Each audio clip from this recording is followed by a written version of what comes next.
एक बार नारा लगा देंगे, उसके बाद फिर स्टार्ट करते हैं। जय जय जय जय जय भीम, जय जय जय जय जय भीम। हाँ, तो अब हम बाबा साहब के इस जन्म दिवस पे हम लोग जो मना रहे हैं 135वां वर्ष है, यानी उनके जीवन परिचय के बारे में हमें ये जानना जरूरी है कि वो कब जन्म लिए तो किए क्या, और उनका जो कर्म था उस कर्म से हम सीखे क्या। तो हम साथ में बताते हैं उनकी जीवनी। Doctor B R. अम्बेडकर जी का जन्म इसी भारत में मध्य प्रदेश के महू छावनी में हुआ था। और आप लोग जानते हैं जब उनका जन्म हुआ तो हमारा देश अंग्रेजों का गुलाम था। उस समय शिक्षा थी वो कुछ गिने चुने लोगों के हाथ में थी, यानी जो शासक वर्ग थे उनके हाथ में थी। तो शिक्षा भी लिमिटेड लोगों को मिलती थी। तो डॉक्टर बी.आर. अम्बेडकर जी का जन्म आज ही के दिन 14 अप्रैल 1891 में हुआ था। और जो है वो जब उनका जो शादी विवाह हुआ था वो भी कम उम्र में ही हो गया था। लेकिन वो पढ़े क्यों? क्योंकि जो हमारा देश गुलाम था, गुलाम से पहले यहाँ पे कुछ लोग थे जिनके हाथ में शिक्षा था, तो वो लोग हमें पढ़ने नहीं देते थे। लेकिन ये अपने माँ बाप के 14वें संतान थे, इनके अंदर वो ललक थी। कहते हैं ना कि नेचर ये इनके अंदर वो चीजें दे रखा था। और ये पढ़ना जब स्टार्ट किए तो इनके पास बहुत सारी बाधाएं आई। ये कोई काल्पनिक नहीं है, कोई मन का कहानी नहीं है, ये इनके जीवन परिचय का सत्य है जो ये खुद लिखे भी हैं, इनके किताब भी हैं। और कुछ इनको जानने वाले लोग हैं जो इनकी हिस्ट्री को पढ़ के फिर इनकी हिस्ट्री को दोबारा लिख रहे हैं अनेक भाषाओं में। और इनके जो सक्सेस के पीछे इनकी जो पत्नी थी माता रामाबाई जी का भी बहुत योगदान रहा है। अगर वो अपने कुछ चीजों को सेक्रीफाइस नहीं करती तो आज ये यहाँ तक नहीं पहुँच पाते। इन्होंने हम सबके लिए, डॉक्टर बी.आर. अम्बेडकर, इन्होंने हम सबके लिए अपने बच्चे तक कुर्बान कर दिए। और ये इतना पढ़े, जब पढ़ने नहीं दिया जाता था तब की बात है। ये कोई सपना नहीं, यही हकीकत है। जब पढ़ने नहीं दिया जाता था उस समय ये इतना पढ़े कि इनके पास 32 से ज्यादा डिग्रियां हो गई। और ये इस देश का संविधान लिख डाले। और जो भेदभाव था उन सबको क्या किए? भेदभाव बहुत प्रकार के थे, उन सबको इक्वल कर दिए, बराबर कर दिए। यानी उनको जो बाधाएं आई वो ये महसूस किए कि जो बाधाएं हमको आई है इस देश में रहने वाले किसी भी व्यक्ति के पास वो समस्याएं पैदा ना हो। उन्होंने सिर्फ अपने लिए नहीं सोचा या अपने समाज के लिए नहीं सोचा, वो सबके लिए सोचा। अभी हम लोगों के बीच में बताए थे, आदरणीय भंते जी बताए थे कि उन्होंने उस सबके लिए सोचा। और जो सबके लिए सोचते हैं उनका कोई गलत नहीं कर सकता, उनको कोई गोली नहीं मार सकता, उनको कोई लाठी नहीं दे सकता, उनको कोई गाली नहीं दे सकता। लेकिन कुछ लोग, क्योंकि अभी बोले थे ना कि अच्छाई और बुराई दोनों साथ चलती है, तो उनका अच्छाई है तो उनके साथ कुछ बुराई भी है। कुछ लोग उनको बुरा बनाने पर लगे हैं। और जब वो पढ़े, देश का संविधान जब उन्होंने बनाया 1949 को, जब हमारा संविधान बनके तैयार हो गया 26 नवंबर 1949 को, तो इस देश में एक अलग दीपक जल उठा कि नहीं, अब सबको आजादी मिलेगी। और 26 जनवरी 1950 को हमारा जब संविधान लागू हुआ, उस दिन से हम सब आजाद हो गए। वो आजाद बहुत तरीके से हो गए, यानी अब हमारे ऊपर कोई जुल्म नहीं कर सकता। उनकी जो दिए गए जो अधिकार हैं वो हमको संरक्षण करते हैं। उनके संरक्षण के बलदौलत आज हम चेयर पे बैठे हैं, कुर्सी पे बैठे हैं, बोल रहे हैं। और एक दूसरे से कहीं भी गाड़ी में घूम रहे हैं, अच्छे अच्छे घर मकान में थे, क्या इससे पहले भी थे? इसीलिए ये सब चीजें नहीं हो पाता था, क्योंकि वो कहते थे कि शिक्षा बिन व्यक्ति पशु समान। अगर हम शिक्षित नहीं होंगे तो हम अच्छा और बुरा का फर्क नहीं कर पाएंगे। और वो ये संविधान लिख करके हम सबको इस संविधान के माध्यम से वो 6 मौलिक अधिकार दिए हैं। संविधान में हमें बहुत कुछ पढ़ने से ज्यादा अगर हम केवल मौलिक अधिकार भी पढ़ लें तो कोई हमारा शोषण नहीं कर सकता, कोई हमारा हक अधिकार नहीं छीन सकता। लेकिन यहाँ पे बैठे लोग, मैक्सिमम लोगों को ये नहीं पता होगा कि हमारे मौलिक अधिकार हैं कितने, वो मौलिक अधिकार क्या क्या हैं। तो हमें अपने मौलिक अधिकार को जानना बहुत ही जरूरी है। अगर हम केवल मौलिक अधिकार को भी समझ लें तो हम बहुत सारी चीजों को पा सकते हैं। इन संविधान के माध्यम से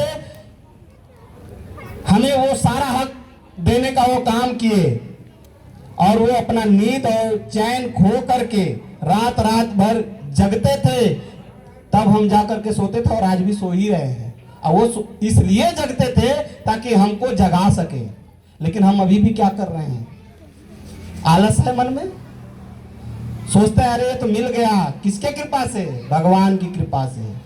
लेकिन अभी हमने बता दिया कि भगवान की कृपा से नहीं मिला है, ये जो भी मिला है आज बोधिसत्व डॉक्टर B.R. अम्बेडकर जी की कृपा से मिला है। मैं गर्व से कह सकता हूं इस मंच पे, अगर वो नहीं होते तो हम यहाँ नहीं होते।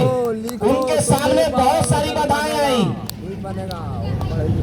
बहुत सारी बाधाएं आई। उनके हिस्ट्री में अगर जाएंगे तो बहुत ज्यादा लंबा हो जाएगा, क्योंकि जब हमारा संविधान नहीं लिखा गया था उससे पहले वो गोलमेज सम्मेलन हुआ था 3 ब्रिटिश गवर्नमेंट के साथ सामने, उसमें बहुत सारे हम लोगों के पक्ष रखे थे, वो उसमें वो अधिकार पास हुआ था। और ये इतने तर्कवादी थे, इतने तर्कवादी थे, इतने ज्ञानी थे कि इनके सामने हर कोई व्यक्ति नतमस्तक होता है, और आज भी ये रियल है। लेकिन कुछ लोग जो पहले थे, शिक्षा पर अधिकार कब्जा करके बैठे थे, वो आज भी चाहते हैं कि हम शिक्षा पर अधिकार करके बैठे, और इनको एक जाति धर्म में इनको बांध दिया गया है। आज हम लोग इतना गर्व से मना रहे हैं, लेकिन कुछ लोग सिर्फ सुन रहे होंगे। यहाँ पे हमारे कॉन्स्टिट्यूशन के आधार पे 4 ही कैटेगरीज मानी जाती है, जनरल, ओबीसी, एससी, एसटी। लेकिन इसको मना कौन रहा है? पूरे दिल से मनाने का मतलब होता है, एक होता है सिर्फ कोरम पूरा करना, फॉर्मेलिटीज पूरा करना, लेकिन इसको सिर्फ एक कम्युनिटी मना रही है। जबकि ये क्या किसी एक कम्युनिटी के लिए किए थे, किसी एक समुदाय के लिए किए थे? नहीं, ये पूरे देश के लिए किए थे, पूरे वर्ल्ड के लिए किए थे। आज पूरा वर्ल्ड, पूरा विश्व इनको पढ़ता है। इसी देश में जन्मे तथागत महात्मा बुद्ध को जब इनका ज्ञान मुक्त हो रहा था, तब इन्होंने इनको पढ़ा और ये मन बना लिया था 1950 में ही। और 14 अक्टूबर 1956 में इन्होंने पुणे में जाकर के 5 अलग अनुयायियों के साथ बौद्ध धर्म अपनाया था। क्यों? क्योंकि वो दिशा हम लोगों को देने के लिए, क्योंकि हमारे लोग पहले भी आडंबर में फंसे थे और आज भी फंसे हैं।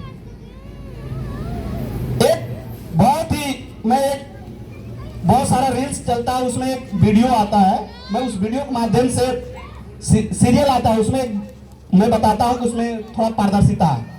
एक व्यक्ति था, एक ऋषि थे, और महात्मा बुद्ध जी के पास गए और वो पूछे, वो स्नान कर रहे थे, स्नान करने के बाद फिर महात्मा बुद्ध वहां पे खड़े थे, तो वो पूछे कि तथागत महात्मा बुद्ध, आप ये बताइए कि क्या लोग दुनिया में पूजा पाठ कर रहे हैं, ये सब बेकार है, ये सब झूठ है? लेकिन वही बोला जाता है ना कि जो आदमी ज्ञानी होता है वो सोच समझ करके अपनी बातों को बोलता है, क्योंकि ये वाणी बहुत ही कीमती है। यही जबान हमें अच्छा भी बनाती है और यही जबान हमें खराब भी बनाती है, यही वाणी हमें बुरा भी बनाती है, यही वाणी हमें अच्छा भी बनाती है। तो इसलिए हमें अपने ज्ञान को बहुत ही सोच समझ के बोलना चाहिए। तब तथागत महात्मा बुद्ध उस महान महर्षि ज्ञानी को ये बताते हैं अपने शब्दों में, बहुत ही सरल शब्दों में, क्योंकि वो ये जानना चाहते थे कि यार लोग जो पूजा करते हैं वो झूठ है या सही है। वो बहुत ही विनम्रता के साथ सरल शब्दों में समझाते हैं कि ऋषि आप ये बताइए कि जो व्यक्ति, एक नदी थी, नदी के इस छोर पे वो खड़ा है और उस छोर पे वो जाना चाहता है दूसरे छोर पे, तो वो कैसे जाएगा? महात्मा बुद्ध ने उनके जो है प्रश्नों से उत्तर दे रहे थे। बोले कि जो दूसरा व्यक्ति नदी के इस छोर पे खड़े हैं उस छोर पे कैसे जाएंगे? तो बोले कि अगर नदी गहरी ना हो तो उस नदी को चल के पार कर सकता है, अगर नदी गहरी है तो नाव का सहारा ले सकता है। तब तथागत महात्मा बुद्ध कहते हैं कि मान लीजिए उसके पास वो नाव भी ना हो और वो व्यक्ति उस नदी को तैर करके या चल करके पार नहीं करना चाहता, लेकिन वो यह चाहता है उस नदी का दूसरा किनारा है, वो किनारा चल करके उस व्यक्ति के पास आ जाए। क्या यह संभव है? आप लोग कुछ बताइए, क्या यह संभव हो सकता है कि नदी का ये किनारा, वो वाला किनारा उस व्यक्ति के पास आ जाए, वो भी बिना कर्म किए? कहते नहीं, ये तो असंभव बात है। इन सब शब्दों को समझाते हुए कहे कि यानी अर्थात हमें नदी के उस छोर पे जाना है तो हमें यहाँ पूजा या अर्चना या किसी को तप करने की जरूरत नहीं है। हमें ये सीधे सीधे शब्द में उन्होंने ये समझा दिया कि हमें अपना मेहनत करके उस छोर पे जाने के लिए हमें हर संभव प्रयास करना चाहिए, तभी पहुंच पाएंगे। यानी वो किनारा हमारे पास नहीं आ सकता। तो ये थी महात्मा बुद्ध के ज्ञान।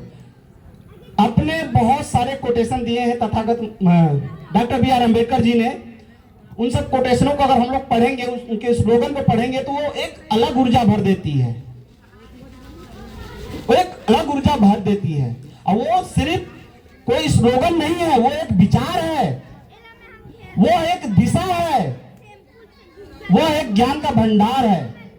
यानी जो ज्ञानी व्यक्ति होता है वो बड़े से बड़े शब्दों को कम से कम शब्दों में करके लोगों को समझा दे। अगर मान लीजिए कोई किताब पढ़नी है, आपको पूरी किताब पढ़ने के लिए आपको बोरिंग लगेगा, अरे कौन पढ़ेगा, इसमें 100-150 पन्ने हैं। लेकिन कोई ऐसा प्रोफेसर आते हैं आप लोग, और वो किताब का निचोड़ जो उसका रिजल्ट है कि वो किताब आखिर हमसे कहना क्या चाहती है, वो आते हैं मात्र चंद शब्द बोलते हैं क्लास में और उस कहानी का पूरा सार बता देते हैं और आप खुश हो जाते हैं कि कितना अच्छा ये प्रोफेसर हमें पढ़ाए हैं।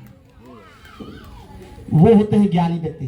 तब डॉक्टर बी आर अम्बेडकर ने हम सबको, जब महात्मा बुद्ध का ज्ञान जब लुप्त हो रहा था इस भारत में, तो 14 अक्टूबर 1956 को उन्होंने इस ज्ञान को दोबारा उपजा दिए। जैसे फिर से वो प्रफुल्लित हो चुका, वो ज्ञान फैल चुका, उसकी खुशबू फैल चुकी और उन्होंने ये संदेश दिया कि हम सबको कहीं और जाने की जरूरत नहीं है।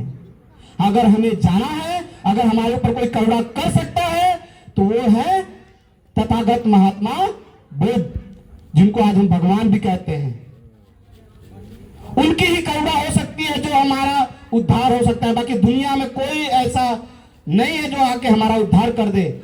इसीलिए वो उद्धार तभी होगा जब हमारे पास ज्ञान होगा। अज्ञान कब होगा? जब हम स्कूल, विद्यालय, कॉलेज जाएंगे और पढ़ेंगे।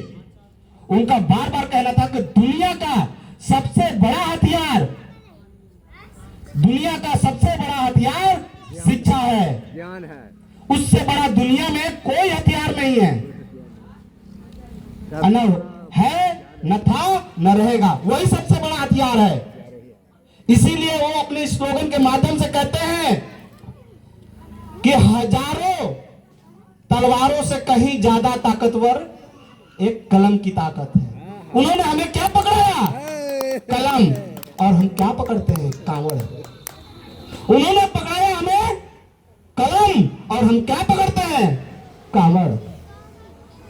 इतनी सी फर्क। हमें इस चीज को समझना पड़ेगा, हमें इस चीज को समझना पड़ेगा कि हमारा उद्धार कलम से होगा या कांवड़ से होगा। आप लोग ये जानते होंगे कि जब तक एक कहावत है देहाती भाषा में,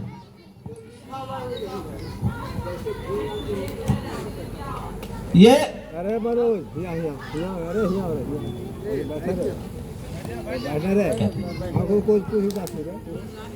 कि शिक्षा शेरनी का वह दूध है, शिक्षा शेरनी का वह दूध है, जो पिएगा वो दहाड़ेगा। वो ये शब्द क्यों पिरोए थे, क्यों लिखे थे? यानी शिक्षा का जो कंपेयर किए थे, जो तुलना किए थे, किससे किए थे? शेरनी के दूध से किए थे। अभी भी कहा जाता है ना, आप लोग आम शब्दों में कहते हैं, अरे हम शेर हैं, शेर। क्यों शेर कहते हैं? आप हाथी क्यों नहीं कह देते? शेर से तो बड़ा है ना हाथी। अब शेर ही क्यों कहते हैं? आप कहिए मैं हाथी हूं, हाथी कहेंगे?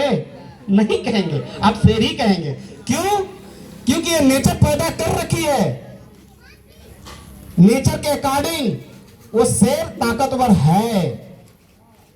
उन्होंने हमें संदेश दे रखे थे कि नहीं, आपको शेर बनना है, आपको शेर बनना है। इसीलिए वो शिक्षा कहते थे, जैसे शेर का बच्चा शेरनी का दूध पी के दहाड़ता है ना, बस एक बार दहाड़ दे तो आधे लोग तो पैंट में कर देंगे, है ना। इसी प्रकार से जो व्यक्ति शिक्षा लेता है, वो चाहे तो ऊपर से एक कलम केवल चलाता है, कहता है नोटबंदी, तो शेर बनता होशियार बन जाता है, बस आपकी बंदी हो गई। ये है पावर। पावर आपको समझनी पड़ेगी। वो पावर वहां वैसे नहीं मिलती है। आपको बेस अपने उन बच्चों को पढ़ाना होगा, और हमें किन किन चीजों को परहेज करना पड़ेगा, ये भी बहुत बड़ी चीज है। आप कुछ चीजें जब तक सेक्रीफाइस नहीं करेंगे, तब तक कुछ चीजें नहीं मिल पाएंगी। कहावत है कि कुछ पाने के लिए कुछ खोना पड़ता है। तो जैसे लोग दारू शराब पीते हैं ना, जब वो पीते हैं तो क्या होता है, एक डोपामाइन रिलीज होता है। वो कुछ नहीं है, वो एक दवा है, वो एक ड्रग्स है जो पीते हैं और आपके अंदर वो हार्मोन पैदा करता है, और आप दारू पीने के बाद खूब बकबकाते हैं और खूब मस्ती में, वो डोपामाइन के कारण होता है। ये साइंटिफिक चीजें हैं, ये सिद्ध किया हुआ है। जब हम पढ़ रहे हैं तब बता रहे हैं, नहीं तो हम सोचते हैं अरे दारू पीने के बाद व्यक्ति सही बोलने लगता है। सही नहीं बोलने लगता है, दारू आपके नर्वस सिस्टम पे कंट्रोल कर लेती है, और आप जो बोलते हैं आपको पता नहीं चलता है। और व्यक्ति उस धीरे धीरे धीरे धीरे बायोलॉजिकल भाषा में आप चले जाएं साइंस में, तो आपका जो ब्लड है उसको एडाप्ट कर लेता है, और आपकी चीजें धीरे धीरे वो दारू मांगने लगती है। तब आदमी कहता है ये तो नशा का आदी हो गया, और उस नशे के चक्कर में हम अपने घर परिवार सबको बर्बाद कर देते हैं।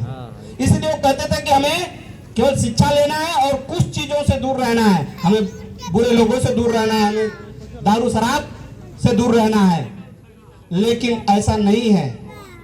लोग शिक्षा को दूर करके लोग उसी में ज्यादा अच्छे अच्छे लोग दारू पी करके बर्बाद हो जाते हैं। तो हमें ये चीजें शिक्षा बताती है कि क्या सही है क्या गलत है। शिक्षा और शिक्षा का वो कहते थे कि शिक्षा वो है जो सही और गलत में फर्क कर सके, और जो शिक्षित व्यक्ति है वो हजार के बाजार में भी खड़ा होकर के ये बता सकता है, उसको किसी को डर नहीं। जैसे डॉक्टर बी आर अम्बेडकर कहीं भी खड़ा होकर के अपनी बातें कहते थे, तो क्या उनका कोई विरोध करता था? नहीं कर पाता था। तुम लोग भी बनो। तो जब आप शिक्षा ले लेंगे तो आप दहाड़ेंगे, ज्ञान सीखो, स्वाभाविक है आप दहाड़ेंगे, और आपके सामने कोई दूसरा नहीं दहाड़ पाएगा। वो भी तभी दहाड़ेगा जब वो भी शिक्षा आपके इक्वल लिया रहेगा। तो हमें शिक्षित होना है, हर हाल में होना है, और ये बताना है कि डॉक्टर बी आर अम्बेडकर सिर्फ हमारे लिए नहीं किए हैं, पूरे देश के लिए किए हैं। तो ये जयंती हम जो दिल से मना रहे हैं, तो ये सबको मनानी चाहिए। जैसे बाबा साहब किया है वैसे तुम लोग को करो। तो मैं ये चाहूंगा कि इस मस्तपुरा का मैं नाम सुना हुआ था, यहाँ पे मैं देख भी लिया। अब ये सब चीजों को मैं देखते हुए मैं अपना भी थोड़ा सा परिचय दे देता हूं। आप लोग ये भी जानेंगे कि नया पर्सन कौन है जो आकर के इतना बोल रहे हैं, इनके बारे में भी तो जानना जरूरी है। क्योंकि मैं दहाड़ रहा हूं तो कहीं ना कहीं मैं थोड़ा नहीं, पूरा तो मैं बहुत बड़ा ज्ञानी तो नहीं, लेकिन थोड़ा सा तो सरनी का दूध पिया हूं ना, तभी तो दहाड़ रहा हूं। पिया हूं तो जाहिर सी बात है दहाड़ूंगा। और मैं चाहता हूं कि लोग दहाड़े, हमारे इस देश के लोग दहाड़े। तो मेरा नाम चंदन बाबू है और मैं उत्तर प्रदेश के, हमारा होम डिस्ट्रिक्ट चंदौली है, लेकिन हम बनारस बताते हैं क्योंकि चंदौली बहुत लोग नहीं समझ पाते हैं। तो मैं बनारस से ही मेरी शिक्षा दीक्षा हुई है। देखिए कितनी सौभाग्य की बात है कि ज्ञान प्राप्ति जहां हुई, और ज्ञान प्राप्ति का पहला उपदेश बनारस के सारनाथ में मिला था। जो लोग जानते होंगे, पढ़े होंगे, जानते होंगे। यानी मैं कितना सौभाग्यशाली हूं कि यहाँ से तथागत महात्मा बुद्ध ज्ञान प्राप्त किए और ले जाके सारनाथ में दिए, और मुझे वहां ज्ञान प्राप्त हुआ। फिर मैं उनके एवज में यहाँ आकर के, नहीं तो थोड़ा थोड़ा तो दे ही रहा हूँ, बहुत ज्यादा तो मैं ज्ञानी हूं नहीं। तो मैं सोच रहा हूं, अब वो व्यक्ति के अंदर जब तक एहसान चुकाने की क्षमता ना हो, वो सोच नहीं सकता है, तब तो समझो वो व्यक्ति कोई काम कर नहीं सकता है। अगर आपके पिताजी अगर आपको पैदा करते हैं, बड़ा करते हैं, तो उसके पीछे स्वार्थ होता है, ये सत्य बात है। लेकिन हम अपने पिताजी को भूल जाएं, या व्यक्ति कोई मेरे ऊपर एहसान किया, मैं उसके एहसानों को भूल जाऊं, तो समझिए मैं क्या हूं, एहसान फरामोश हूं। मुझे ज्ञान मिला ना, बाबा साहब बताए कि तुम पढ़ो, लिखो, दहाड़ो, और जाकर के बताओ कि तुम भी पढ़ोगे तो दहाड़ोगे। तो मैं यहां पर आया हूं, यह है मेरा परिचय। और मैं यहाँ पे उत्तर प्रदेश से पढ़ा लिखा, मेरा जन्मभूमि वही है। फिर वहां से मैं यहाँ पे मध्य विद्यालय मनकोसी में सहायक अध्यापक के पद पे हूं। और मैं यहाँ आया हूं तो मैं उनको भी धन्यवाद देना चाहता हूं, आदरणीय नन्हे जी, और मैं जिनके रेफरेंस से आया हूं वो आदरणीय राजेश बौद्ध जी हैं। क्योंकि मैं यहाँ खोज खोज के मैं गाँव में जाकर के देखता रहता हूं कि कौन सा बच्चा घूम रहा है। और स्पेशली मुझे ये भी जान लीजिए कि मैं टीचर हूं कौन, मैं ये तो बताना भूल ही गया। मैं जो अध्यापक हूं, मैं हूं एक स्पोर्ट टीचर, ठीक है, यानी खेल वाला शिक्षक, जिनको गांव में क्या बोलते हैं, अरे PT sir, PT sir. Actually PT sir कोई पोस्ट नहीं है, ठीक है, स्पोर्ट टीचर या शारीरिक शिक्षा बोलते हैं हिंदी में, ठीक है। लेकिन गांव में क्या बोलते हैं, PT sir, PT sir, PT sir. कोई बात नहीं, मुझे पीटी सर से मेरी आइडेंटिटी होनी चाहिए। बाबा साहब ने मुझे वो आइडेंटिटी दिया है, मेरे पहचान दिए है। जब आदमी पढ़ता है, लिखता है, अगर मेरी खुद की आइडेंटिटी ना हो तो मेरी शिक्षा बेकार है। और हर व्यक्ति अपने कर्मों से जाना जाता है। क्या कोई मुझे मेरे पिताजी के नाम से जानता था? नहीं, आज मुझे कोई देखा, और मैं, हर व्यक्ति अपने कर्मों से जाना जाता है। तो इस बात को आपको समझना होगा। अगर हमें किसी से लड़ना है तो पढ़ना होगा, सही बात है ना। अगर हमें किसी से लड़ना है तो पढ़ना होगा, और वो दुनिया का सबसे बड़ा हथियार हम सबको बाबा साहब दे करके चले गए हैं। तो यहाँ पे बहुत भी वक्तागण हैं और लोग बोर भी हो रहे हैं। तो महिलाएं तो है नहीं, लेकिन मैं महिलाओं के बारे में भी थोड़ा सा शब्द कहना चाहता हूँ। अगर महिलाएं मेरी बात को सुन रही हैं तो इतना ये समझें कि बाबा साहब एक चीज कहते थे कि किसी भी समाज का तरक्की वो पुरुषों से नहीं मापते थे, उस समाज की महिलाओं से मापते थे। क्यों? इसके बारे में भी थोड़ा सा आप जान लीजिए। वो कहते थे कि हमें 10 पुरुषों को शिक्षित करने के बजाय हमें सिर्फ एक महिला को भी शिक्षित कर दिए तो 10 पुरुषों के बराबर वो शिक्षा हो गई मेरी। क्यों? अब इसको थोड़ा सा समझ लीजिए। क्यों? क्योंकि जब बच्चा पैदा होता है तो सबसे बड़ा उसमें अहम रोल किसका रहता है? अगर बायोलॉजिकल तरीके से देखा जाए तो जो भी लड़की लड़का हो तो फादर का रोल रहता है, उसको वही छोड़ दीजिए। लेकिन बच्चा गर्भ से लेकर के जब तक बच्चा जानकार नहीं हो जाता है, और जानकार को तो छोड़िए, जब तक वो बूढ़ा हो जाता है, अगर उसकी माँ जिंदा है ना तो सारा दुख जाकर के माँ से ही कहता है। यानी माँ से वो बच्चा ज्यादा प्रभावित रहता है।